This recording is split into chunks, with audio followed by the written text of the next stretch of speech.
While those refugees are being moved out of Idomeni, others are still making the treacherous journey to Europe across the Mediterranean Sea. In just 24 hours, the Italian Navy and Coast Guard rescued 2,600 people. Footage released by Italian authorities show one of the 14 rubber dinghies that tried to cross from northern Africa to Italy on Monday. Nearly 34,000 people have tried to make that journey since January.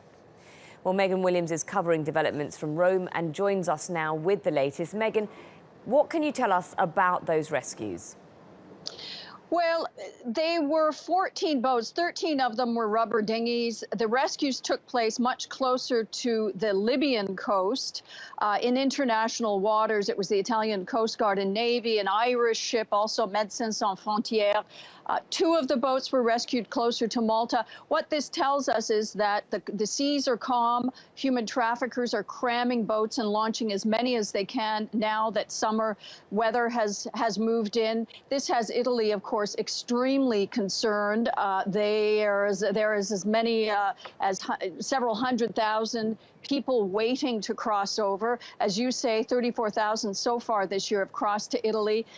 That's about the same as last year, but authorities here are very concerned that that number could spike suddenly with the warmer weather. The pressures of poverty and conflict are not abating, and the urge to start a better life and cross to Italy and Europe is as strong as ever.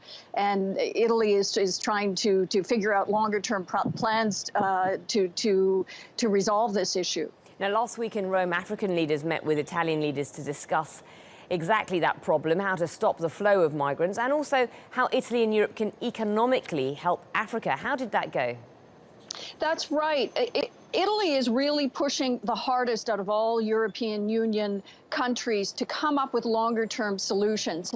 And it's focusing on development in Africa. It's trying to get the rest of Europe to contribute to what it calls the African Compact Fund.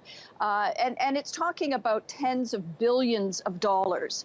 Now, Germany seems to be on board. France is interested, the Netherlands as well. Now, the deal would involve Italy and the rest of Europe investing in Africa, not just aid, but also economic investment. In return, it would ask African nations to stop the migration routes towards Libya, and it would also offer African nations the possibility for legal immigration to Europe, which right now is practically non-existent.